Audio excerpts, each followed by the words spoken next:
నోరూరించే పన్నీరు జీడిపప్పు కర్రీ చేస్తున్నాను. ఎలా చేస్తున్నానో మీరు కూడా చూద్దురు గాని రండి. హాయ్ ఫ్రెండ్స్, ఎలా ఉన్నారు? బాగున్నారా? నేను మీ దివ్య. మన వీడియోస్ నచ్చినట్లయితే మన ఛానల్ని లైక్ చేసి సబ్స్క్రైబ్ చేయండి.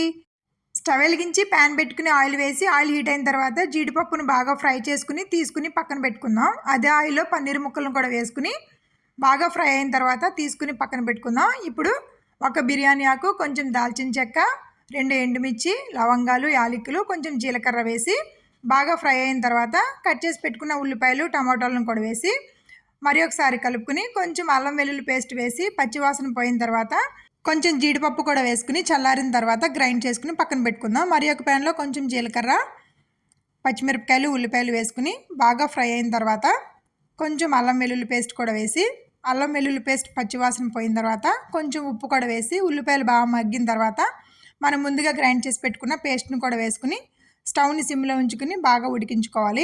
బాగా ఉడికి ఆయిల్ పైకి తేలిన తర్వాత కొంచెం కారం, జీలకర్ర పొడి, ధనియాల పొడి, మిరియాల పొడి, గరం మసాలా వేసి మరి ఒకసారి బాగా కలుపుని ఉడికించుకున్న తర్వాత మనం ముందుగా ఫ్రై చేసుకున్న పన్నీర్ ముక్కలు, జీడిపప్పును కూడా వేసుకుని 5 నిమిషాలు బాగా ఉడికించుకుని ఆఖరిలో ఫ్రెష్ క్రీము, కొంచెం కస్తూరి మేతి వేసుకుని స్టవ్ ఆఫ్ చేసుకోవడమే. అంతే, ఎంతో టేస్టీగా జీడిపప్పు పన్నీర్ కర్రీ రెడీ.